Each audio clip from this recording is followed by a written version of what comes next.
Glória a Jesus. Meus irmãos, nós vamos abrir as nossas Bíblias e eu quero convidá-los para o texto que nós estamos trabalhando nesses dias. Glória a Jesus. Glória a Jesus. Estamos estudando o livro do Gênesis e nós já estamos agora no capítulo de número 6 e 7 e nós vamos ver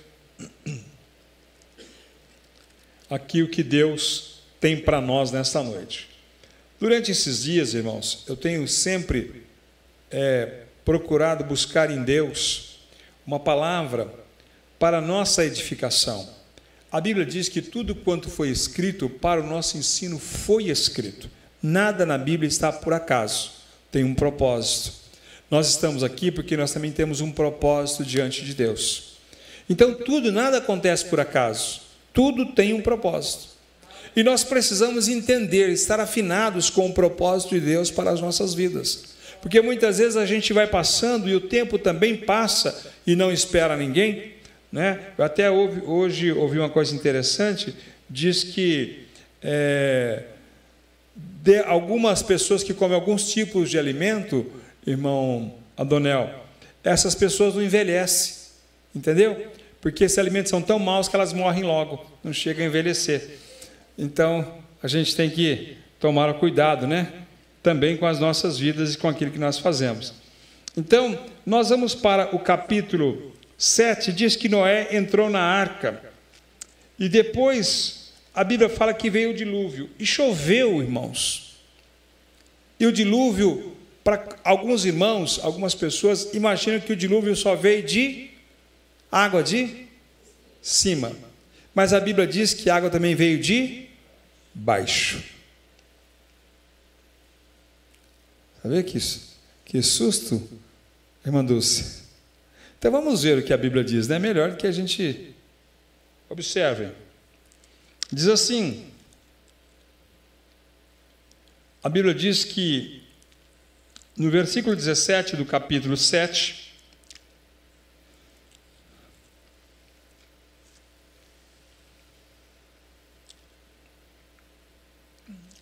e esteve o dilúvio 40 dias sobre a terra, e cresceram e levantaram a arca, e ela se elevou sobre a terra, e prevaleceram as águas, e cresceram grandemente sobre a terra, e a arca andava sobre as águas, e as águas prevaleceram excessivamente sobre a terra, e todos os altos montes que haviam debaixo de todo o céu foram cobertos.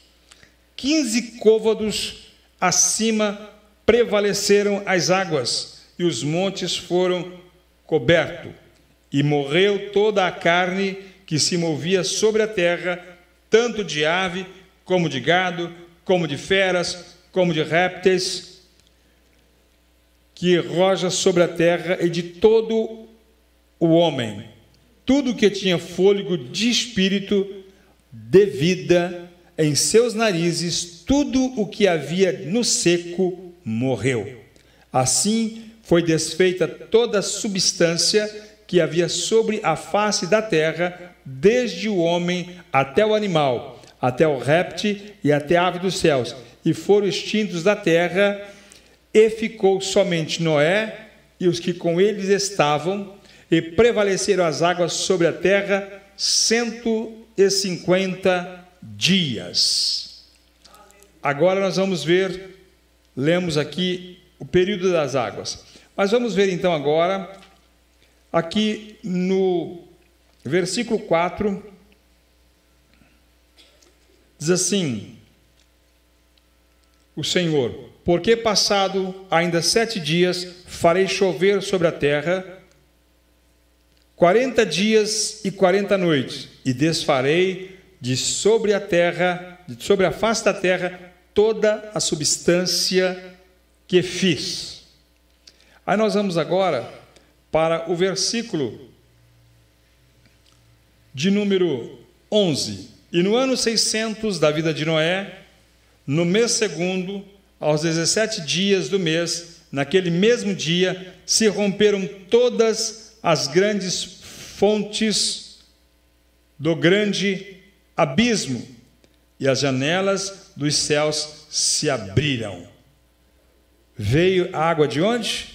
Das fontes do abismo e também das janelas dos céus. As águas foram de baixo, romperam as fontes, e as águas vieram de cima. Eles nunca tinham imaginado nada desta natureza. E por quê? Porque nós sabemos que debaixo do solo existem os lençóis freáticos. Estão todos embaixo. E esses lençóis freáticos, essa terra, romperam todos esses lençóis. Então a Bíblia diz que o abismo abriu, encheu, e veio água de baixo e água de cima. Mas o que me traz nessa noite, uma reflexão com os irmãos, que eu quero convidá-los para nós irmos lá para o Evangelho, para a Epístola Universal que escreveu o apóstolo Pedro, e também nós vamos dar uma passadinha aqui pelo apóstolo Tiago, mas vamos lá para o apóstolo Pedro, que diz assim, na sua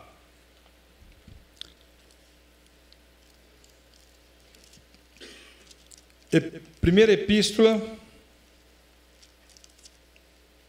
de Pedro, diz assim: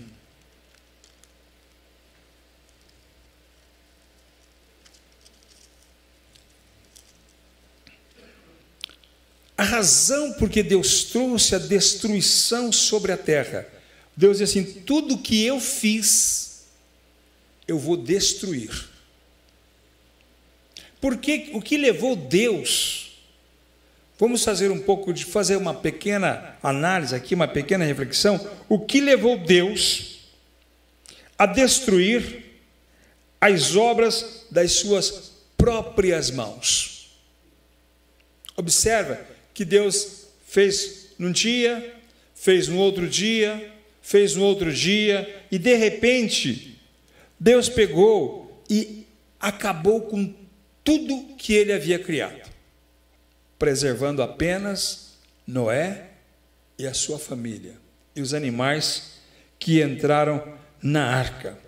Então nós vamos observar aqui, quero convidar os irmãos, para que nós meditemos com bastante tranquilidade, mas que a gente faça uma boa reflexão a respeito do que a palavra de Deus diz. Diz assim, olha, primeira coisa, no capítulo de número 2, e o versículo de número 1, diz assim: deixando, pois toda a malícia, todo engano e fingimento, invejas e todas as murmurações. Marque esse versículo. Aí nós vamos agora para a segunda epístola, que diz assim, no capítulo de número 3,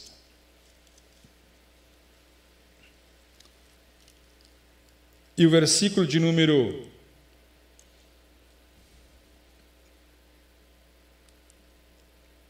4, dizendo: onde está a promessa da sua vinda? Porque desde que os pais dormiram, todas as coisas permanecem como desde o princípio da criação. Eles voluntariamente ignoram isto, que pela palavra de Deus, já desde a antiguidade, existiram os céus e a terra, que foi tirada da água, e no meio da água subsiste, pelas quais coisas pereceu o mundo de então, coberto com as águas do dilúvio. Mas os céus e a terra que agora existem, pela mesma palavra, se reservam como tesouro e se guarda para o fogo do dia do juízo e da perdição do homem ímpio. Espera aí, Deus já destruiu a terra uma vez.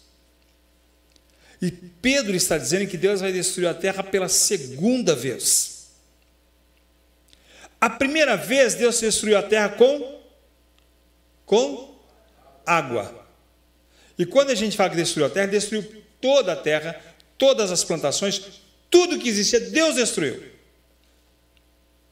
Agora se diz que Deus está entesourando, está guardando esta terra para ser destruída com o quê? Com fogo. Destruiu com água e agora será destruída com fogo.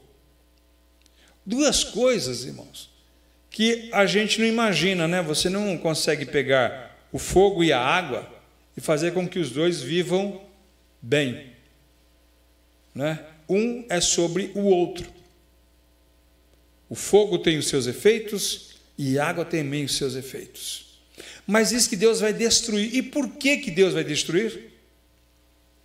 Veja o versículo que nós lemos anteriormente, no capítulo 2. O que diz lá? Deixando, pois, toda a malícia, todo o engano, e fingimento, inveja e toda murmuração. E hoje eu ouvi uma coisa interessante. O pastor disse assim: irmãos, murmurador é que nem pessoa que está com Covid. Fica longe dele, porque não se contamina. Senão pega, entendeu? Fica longe. O murmurador fica pelo menos uns 3, 4 metros longe. Não encosta não, porque pega, é que nem Covid. Então nós temos que aprender isso. Por quê? Porque a murmuração traz a destruição. O que as pessoas faziam? A murmuração trouxe o que para aquele povo daquela época? Trouxe a destruição de todo o gênero humano. E hoje eles estão dizendo a mesma coisa. Mas a Bíblia diz que Deus não poupou a terra.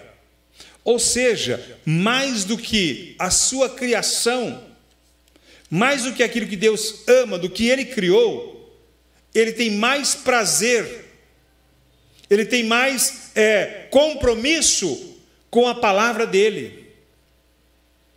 Deus tem compromisso com a palavra dEle. Então, não é o que eu penso, não é o que eu acho, não é a maneira como eu me conduzo, mas é a maneira como Deus descreveu e falou através da sua palavra.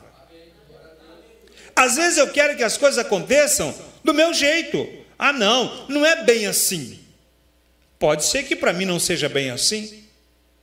A Bíblia diz que a palavra do Senhor, o livro dessa profecia, e que nenhuma profecia, ela é de particular interpretação. Não é do jeito que eu interpreto, não é uma particularidade, mas a Bíblia se comprova pela própria Bíblia. Nós lemos lá no Gênesis que Deus destruiu tudo. E nós lemos agora em Pedro que Deus também destruiu e vai destruir novamente. E aí ele dá um recado. Olha só o que Pedro diz aqui no versículo 9 da sua segunda epístola.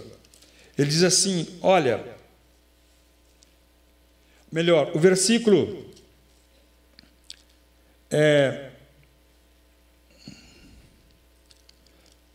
de número 10. Mas o dia do Senhor virá como ladrão de noite, no qual os céus passarão com grandes estrondos, e os elementos ardendo se desfarão, e a terra e as obras que nela há se queimarão.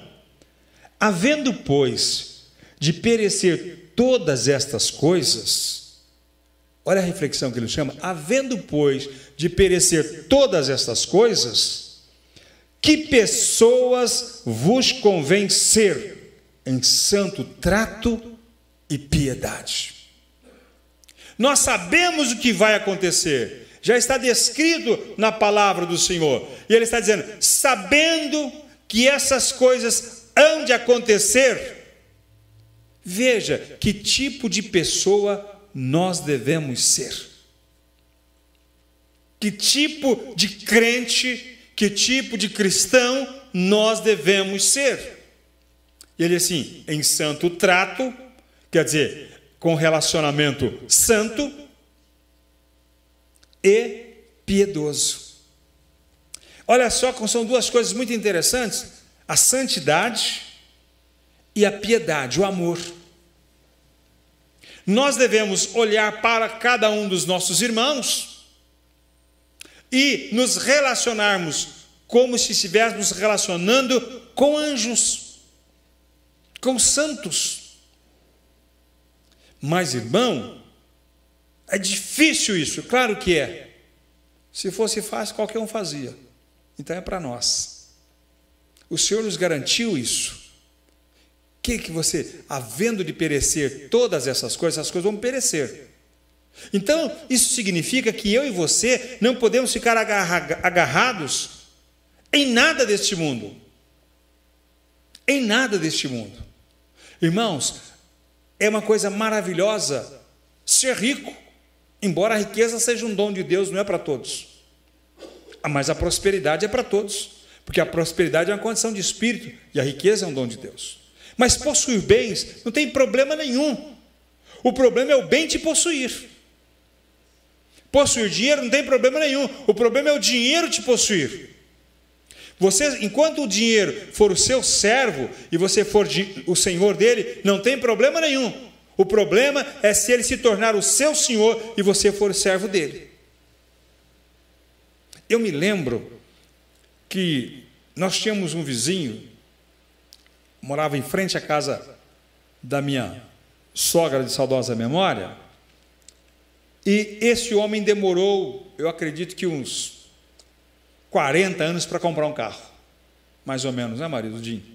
Uns 40 anos para comprar um carro. Aí ele comprou um carro, muito bem conservado, naquela época que o Fusca era o carro, né? Então ele comprou um Fusca bonito, né? Um 1600, e esse homem trabalhava na prefeitura, então ele ia todos os dias de a pé e voltava a pé. Aí no sábado, o Mário, ele pegava sábado de manhã, ele ia para a feira às 6 horas da manhã, chegava da feira e ele colocava o carro para fora e começava a lavar o carro. Acho que todo mundo já fez essa idiotice, né? E começava a lavar o carro. E vai lavando o carro e limpa aqui. Isso ia até às 4 da tarde. Eu cansei de ver, porque era em frente à casa ali, todo sábado era aquela rotina. Aí ele terminava de lavar o carro, dava uma volta no quarteirão e colocava na garagem novamente. No outro dia, de manhã, ele tirava o carro, ia até a missa e colocava de novo na garagem. Eu sei que à tarde ele saía, ele ia jogar bola, mas ele só ia a pé e no máximo de bicicleta. E eu me lembrei que acho que todos nós, como eu disse, também já fiz essa idiotice, né, de pegar o carro, primeiro o carro a gente fica lavando, fazendo isso, fazendo aquilo, etc. e tal, né? O problema não é lavar o carro, é o tempo que você fica ali para fazer aquele serviço. Aí eu, um dia, conversando com meu cunhado, o pastor Josias, que já esteve aqui numa ceia, eu falei: Josias, você nunca lava o carro? Ele falou: eu não. O carro está aqui para mim servir, e não eu para servir o carro. E aquilo nunca mais saiu da minha mente. Então eu lembrava que o Dinho servia o carro, não era o carro que o servia. Ou seja, existia a possibilidade de ele lavar, limpar, etc., mas ele passava todos os sábados e o carro dele estava limpo, porque ele rodava a semana inteira a pé, lavava, colocava na garagem. No sábado seguinte, ele lavava o carro que já estava limpo. Então, quer dizer, todo sábado ele fazia aquela mesma rotina. Então, nós olhamos para a palavra de Deus e eu penso comigo, no que é que nós estamos gastando o nosso tempo? No que é que nós estamos gastando o tempo que Deus nos dá? Porque todas as pessoas, você fala assim: não tenho tempo. Né? Não tenho tempo. E agora virou moda, né? Ô, irmão, vê como é que está aí a sua agenda. Eu falei: irmão, eu nem agenda tenho, né? Vê como é que está a sua agenda. Eu não sou. Normalmente você vai para os médicos, você vai para o advogado, essas pessoas que trabalham com agenda. Mas às vezes o que eu observo? Eu observo, irmão, que muitas vezes você chama um pregador para pregar na igreja, né? E ele começou a pregar e todos começaram pequeno, ninguém começou grande. Não é assim, pastor Jeremias? Todos começaram ali, né, pequenininho, que quer dizer, pregando ali, tropeçando nas palavras, etc. Assim, né, Maldonado? Vai devagarzinho, e vai. E para cantar, tudo é a mesma coisa. Cantores começam a cantar na igreja, né? E Deus vai abençoando, os irmãos vão recebendo, vai ser uma bênção. Aí você começa a olhar. E aí ele vai pregando, daqui a pouco ele fica grande. Aí você convida ele para pregar, fala, irmãos, onde que é aí? Fala, irmão, é aqui numa congregação aqui da Vila Nova, tem quantos membros aí? Tem quantos crentes? Irmão, tem 100 crentes aqui. Eu vou ver a minha agenda. Aí ele fala que ele não tem agenda. Antes ele pregava para 5, para 10. Agora diz que ele não tem mais agenda. Não é? Eu estou sem agenda. Nós precisamos tomar cuidado, irmãos, porque o mesmo Deus que usou Pedro para pregar para 3.000 almas e ganhar 3.000 almas lá no Pentecoste, foi o mesmo Deus que usou o mesmo Pedro lá na casa de Cornélio. Muitas vezes Deus vai te usar lá no Pentecoste, mas tem outras vezes Deus vai te usar lá na casa de Cornélio, só com meia dúzia de gente. Então lembre que o que usa é Deus.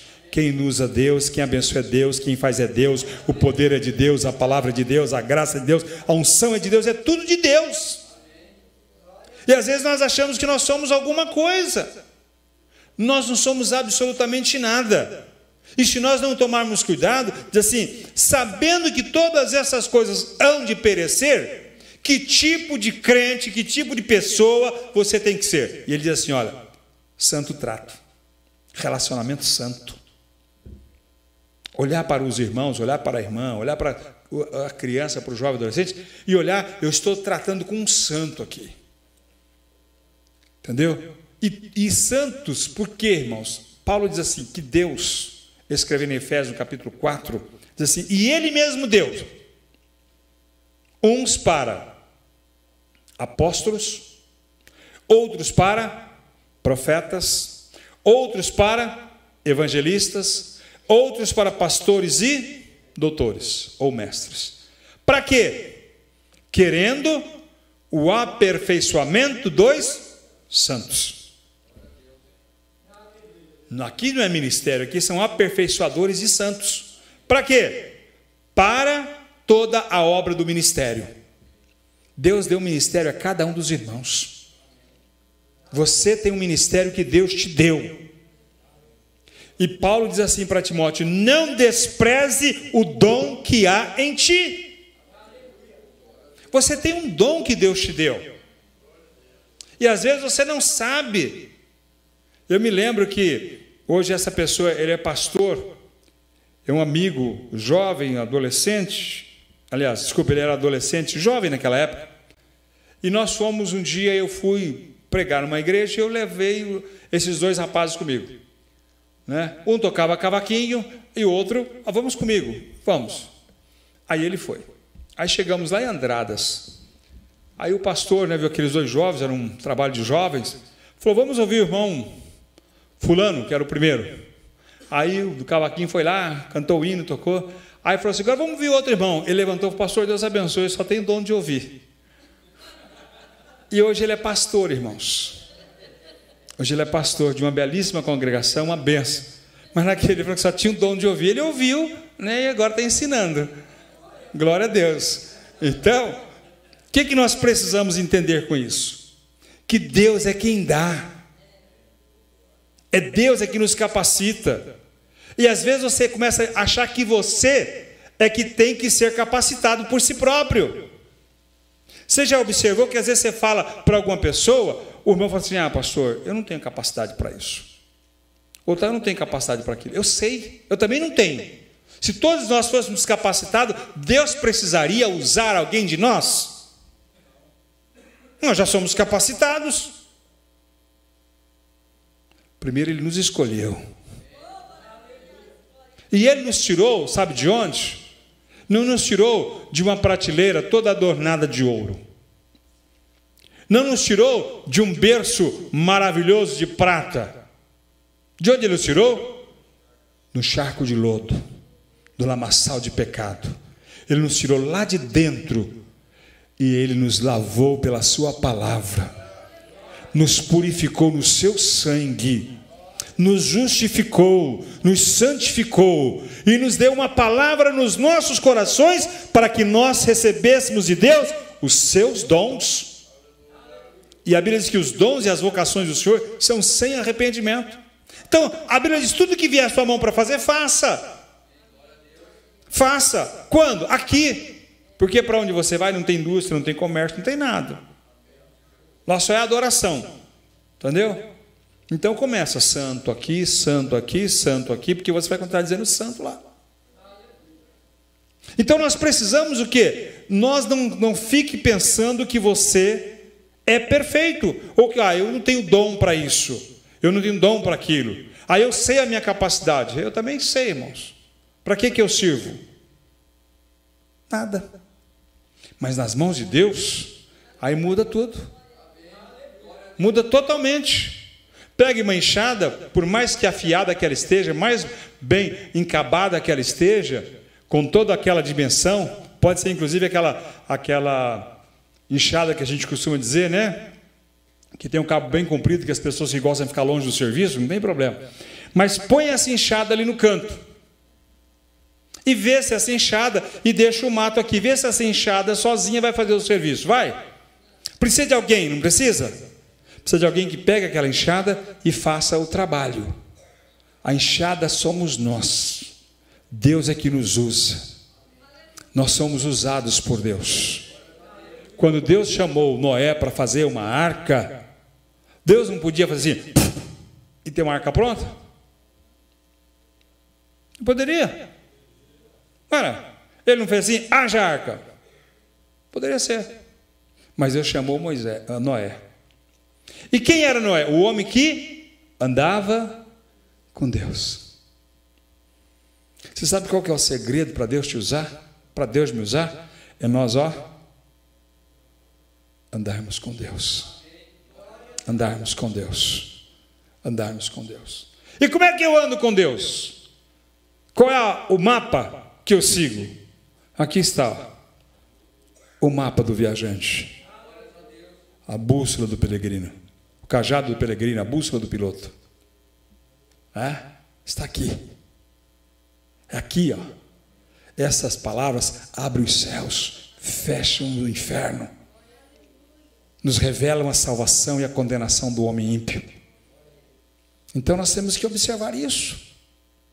E é aqui que Deus quer nos chamar nesta noite essa atenção. Ninguém diga assim, eu não sirvo para nada. Você serve sim, mas se estiver na mão de Deus. E se você também serve, sabe, se você estiver na mão do diabo. É uma escolha.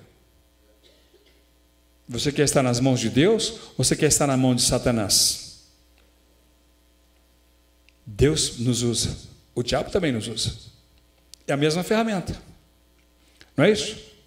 A mesma enxada que serve para cultivar, serve para matar. Não é? Então, quer dizer, é isso que nós temos que entender. O que nós temos que ser? Sabendo que todas essas coisas hão de perecer, que tipo de crente, de cristão, de homem, de mulher, você precisa ser? Santo trato e piedade. Agora veja o que Tiago diz. Aqui na sua epístola, Tiago diz o seguinte, veja comigo.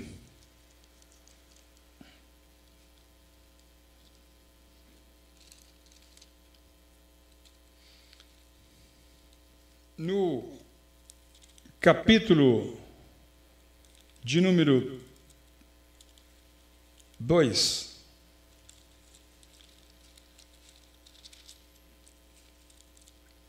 diz assim, e o versículo de número 10, porque qualquer que guardar toda a lei e tropeçar em um só ponto, tornou-se culpado de todos. Porque aquele que disse, não cometerás adultério, também disse, não matarás. Se tu, pois, não cometeres adultério, mas matares, estás feito transgressor da lei. Assim falai e assim procedei, como devendo ser julgado pela lei da liberdade, porque o juízo será sem misericórdia sobre aqueles que não fez misericórdia, e a misericórdia triunfa sobre o juízo. Olha só, quando eu olho para esse texto, eu fico imaginando que às vezes nós falamos assim: eu não faço isso. E o resto? E o resto? Porque às vezes nós condenamos o irmão porque o irmão come carne. O espírito do baiano apoderou-se dele e ele come carne. E o outro gosta de macarrão. Não. Isso aí, já perceberam? Tem algumas pessoas, irmãos, que são muito engraçados. Eu acabei de falar agora há pouco, né? Irmão Walter não tinha chegado, que tem algumas pessoas que comem alguns tipos de alimento e que nunca vão envelhecer, entendeu? Que vão morrer logo, aqueles alimentos matam. Então, tem pessoas que falam: não pode comer isso. Eu tenho uma irmã, eu chego na casa dela, ela fala: não. Eu falo: vou pegar. Não, isso aí não faz bem. Eu falei: então, eu não vou vir mais na sua casa, porque tudo aqui nada faz bem, está tudo com problema, as suas coisas aqui da sua casa? Está tudo comprometido? Não, é porque, irmãos, nós temos sim que cuidar. Mas nós temos que cuidar de nós. Cada um tem que cuidar de si mesmo. Paulo diz assim: tem cuidado de ti mesmo. O problema é que a gente não cuida de nós e queremos cuidar da vida dos outros. Não é? Eu até outro dia eu disse: gente, olha, eu estou com uma série de problemas aí, eu estou precisando de umas 3, 4 para ajudar eu a cuidar das minhas coisas, porque eu não estou aguentando cuidar da minha vida sozinho, pastor Jeremias. Então tem que arrumar um monte de pessoas para me ajudar a cuidar da minha vida, porque está difícil cuidar da minha vida sozinho. E tem pessoas que querem, tem maior prazer: olha, cuidado, faz isso, faz aquilo. Aquela história do camarada que ele saiu com a esposa, né, dirigindo, ela assim: breca, olha a lombada, olha o farol, olha a esquina, olha o pedestre, vira para a direita, você não deu seta. Vocês nunca passaram por isso, né, amor? Aí, tudo bem, chegou em casa, ela foi fritar um ovo. Ele falou assim: joga óleo por cima, agora põe sal, né? Joga um pouco mais de gordura, vira o ovo. Ela foi: eu sei fritar o ovo. Ele falou: eu também sei dirigir. Então o problema é justamente esse: a gente quer ensinar as pessoas a fazer coisas que nós achamos que eles não sabem fazer. Então, os irmãos que são motoristas já passaram por situações assim: você está dirigindo o seu carro, você está vendo o trânsito, e de repente a pessoa do seu lado dá um grito, fala: aí você não sabe que você dá uma brecada, porque né, que o pedestre ia passando lá do outro lado, ele já deu um grito assim, né? Você, fulano, eu já falo, né? Quer ir dirigindo? Não dá para. Então nós precisamos entender isso, que nós precisamos cuidar das nossas vidas. A Bíblia assim: veja que tipo de pessoa você deve ser. E aqui diz assim, olha que interessante: porque qualquer que guardar toda a lei e tropeçar num ponto é réu de toda ela. Às vezes nós julgamos as pessoas disso. Fulano faz isso, fulano faz isso. E você? E eu? Não é? Aquela história quando você aponta para lá, não tem os outros 4 dedos apontando para cá? Você aponta para lá e tem os outros apontando para cá. Então eu preciso saber o que eu tenho que ficar cuidando da vida dos outros. Eu preciso cuidar da minha vida pela palavra de Deus. Eu tenho que buscar fazer isso.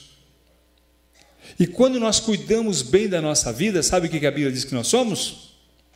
Exemplos dos fiéis. Olha só, a Bíblia diz que Deus olhou e achou em Noé um homem que era justo. Noé ficou gritando, esbravejando: ei, eu sou justo, eu sou justo, eu sou justo. Foi isso? Não. Deus olhou e viu que Noé era um homem justo.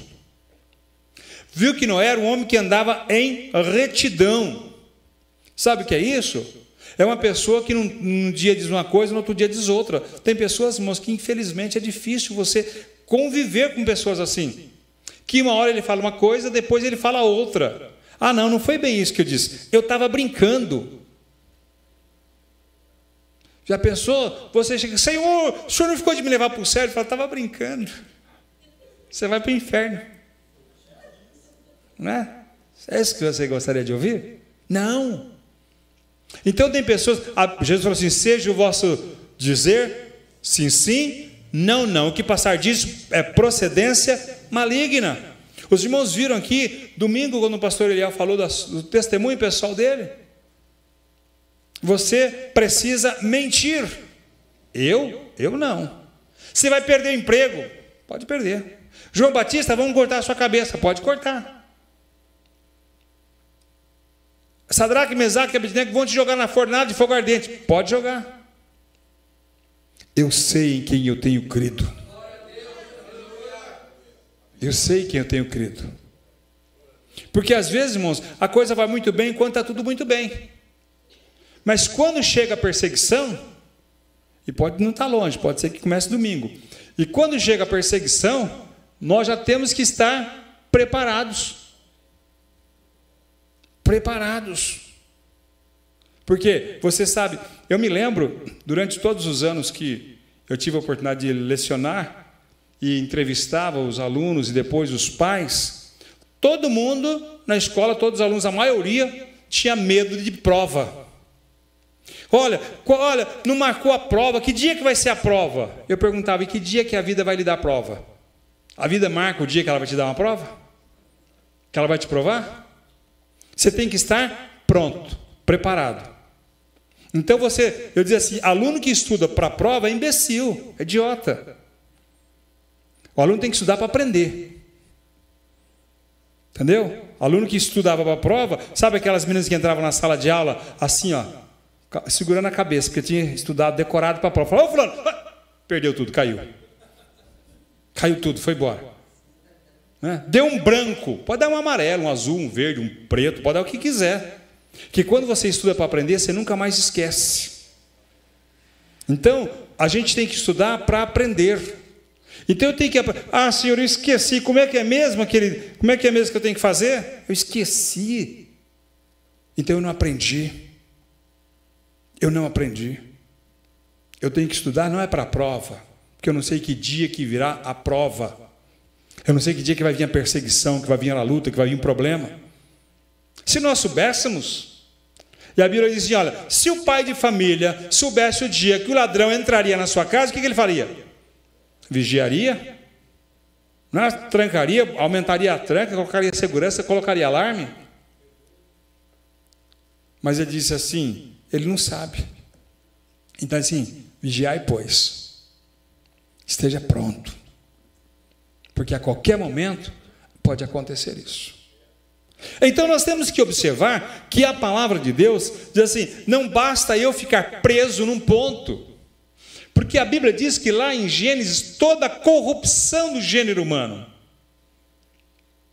A Bíblia assim, Deus falou assim, a corrupção de toda a carne é vinda até mim.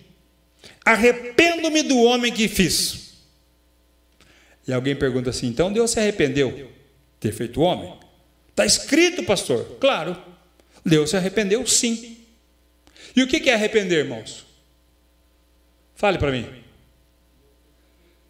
O que é arrepender? Nós falamos sobre arrependimento. O que é arrepender? Deixar, mudar de posicionamento é conversão. Arrepender o que é? Deixar de fazer o que fazia antes. Isso é arrependimento. Deus fez outro homem? Deus criou outro homem? Deus nunca mais criou homem nenhum. Porque senão ele teria matado aqueles todos e feito outros. Quando ele falou assim, eu me arrependo de ter feito homem, eu não vou fazer mais nenhum outro homem. Mas eu vou corrigir isso aí. Eu vou restaurar. Eu vou mudar.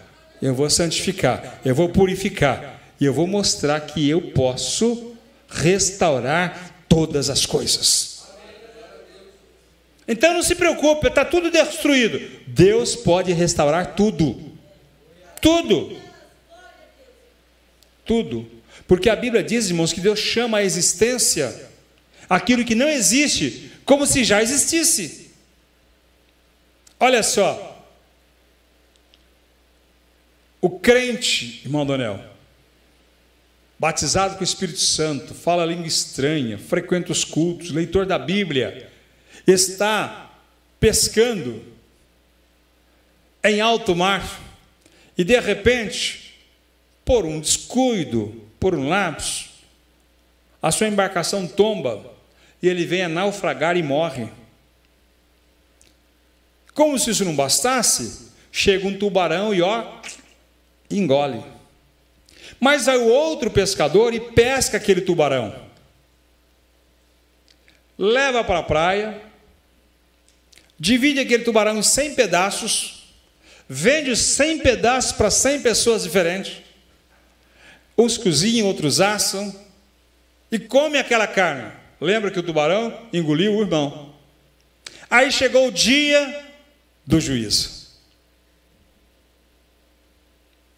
A Bíblia diz que o ar, que o mar, que a terra darão os seus mortos. Mas aquele irmão já desfez.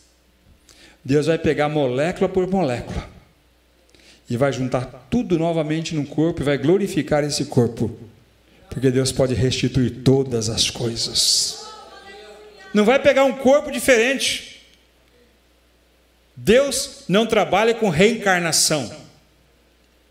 Jesus não foi reencarnado, Jesus foi encarnado. Então, Deus vai chamar à existência aquilo que não existe como se já existisse. Então, quando você ora, quando você busca, quando você pede, Deus chama a existência. Pode falar, Marisa. Queimado, cremado, né? Isso, cremou, jogou, né? Porque na verdade queimou, né?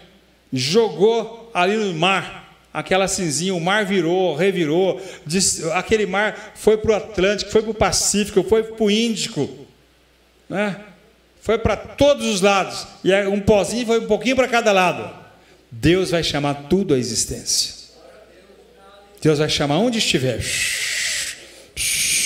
e vai reconstruir o corpo, e vai fazer um corpo glorioso. É esse Deus que destrói, mas Ele recompõe todas as coisas. Observe que quando Jesus ressuscitou, Ele ficou ali batendo papo com Maria, não foi? E ela achou que ele era quem? Quem? O jardineiro. Ela conheceu Jesus? Maria conhecia Jesus? Conhecia Jesus, sabia quem ele era? E ela ficou, e ela não foi assim, de relapso, relance, não. Ela disse: Senhor, se o Senhor escondesse, diga-me onde pusestes. Ela não conheceu Jesus, sabe por quê? Porque ele estava no corpo glorioso. Aí Jesus disse assim: Maria, quando ela ouviu a voz, ela disse: Mestre, Rabone. Jesus disse assim: as minhas ovelhas ouvem a minha voz e me seguem.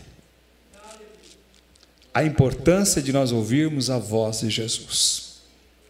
Então nós olhamos para cá, voltando para o texto, não adianta você achar que você é perfeito, porque você vem na igreja, entendeu? E senta do lado esquerdo do banco direito.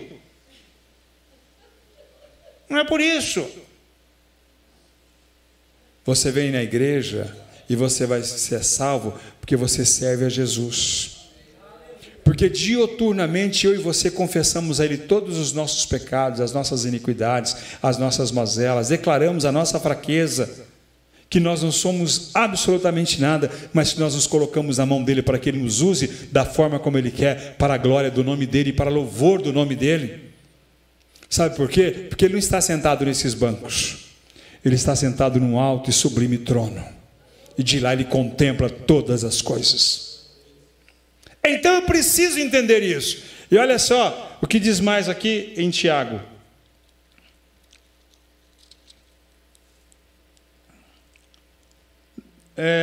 no capítulo 3, e no versículo de número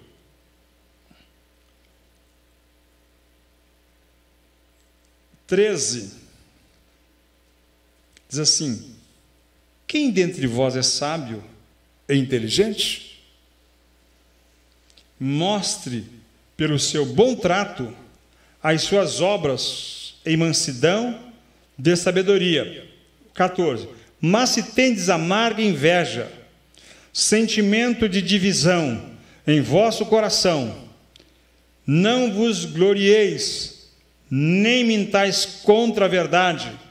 Esta não é a sabedoria que vem do alto, mas é terrena, animal e diabólica.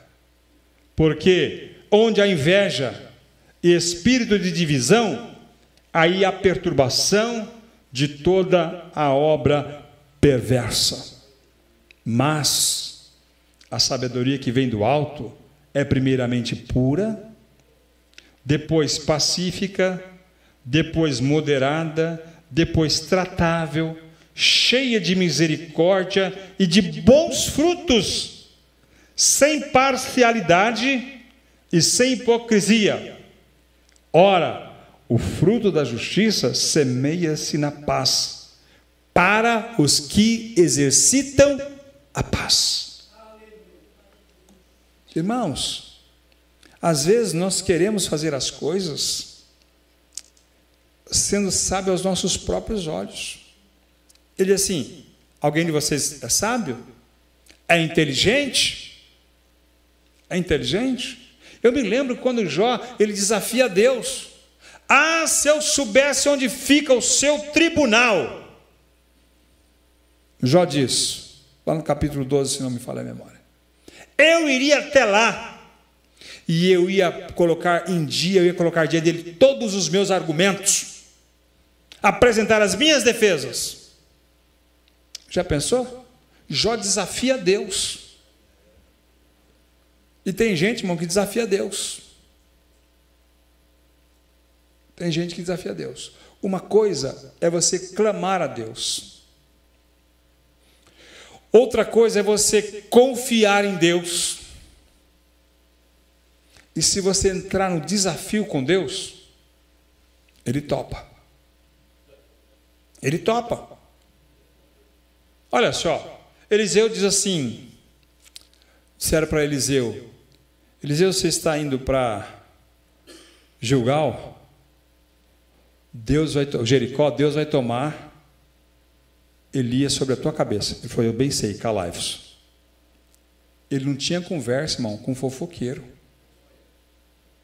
Eu bem sei, calai-vos. Aí ele foi para Gilgal. Eliseu, sabe que... Era outro grupo, não era o mesmo, não era outro grupo. Sabe que Deus vai tomar Elias sobre a sua cabeça? Eu bem sei, calai-vos. Ele vai para o Jordão. Eliseu, sabe que Elias vai ser tomado sobre a sua cabeça? Eu bem sei, calai-vos. Aí Elias olhou para ele e falou assim, pede-me o que queres, antes que eu vá. Ele disse, eu quero porção dobrada do Espírito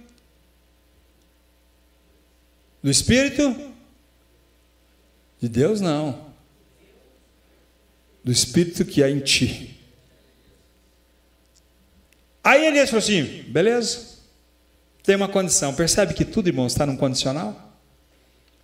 Se me vires, quando for levado ao céu, vai ser feito.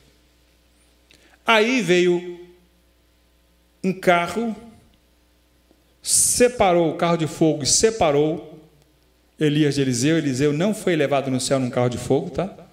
Presta atenção, porque às vezes chegou, Elias foi levado num carro de fogo. Não foi. A Bíblia não diz isso. O carro de fogo só separou um do outro. E Elias foi levado ao céu num redemoinho. E Eliseu ficou, bom, e agora? Quando ele olha a capa de Elias, pegou a capa de Elias, botou no ombro e foi embora. Chegou no Jordão, falou, bom, e agora? vai para o desafio. Onde está o Deus de Elias? E ele falou, estou aqui, abriu. Deus é assim, irmãos. Senta no desafio com ele, ele está presente, ele está. Onde está o Deus de Elias? Eu estou aqui, ó. Pum, Jordão se abriu. Elias realizou quantos milagres? Elias realizou quantos milagres? 7. E Eliseu? 14. Dobrado. Então nós precisamos olhar que o mesmo Deus de Elias é o mesmo Deus de Eliseu. Então nós precisamos estar atentos, sempre atentos, para que nós não achamos que a sabedoria está em nós mesmos, que a sabedoria é nossa. Sabedoria não é nossa, a sabedoria vem de Deus. E a sabedoria que vem de Deus, ela não é comum. Como é que ele diz aqui? Ela é, primeiramente, pura. Depois, pacífica, moderada, tratável, cheia de misericórdia e de bons frutos, sem parcialidade e sem hipocrisia. Aí eu pergunto, é essa sabedoria que habita em nós? Você já percebeu que algumas pessoas, aqui, graças a Deus que na Vila Nova não tem, eu louvo a Deus por isso, pessoas impacientes,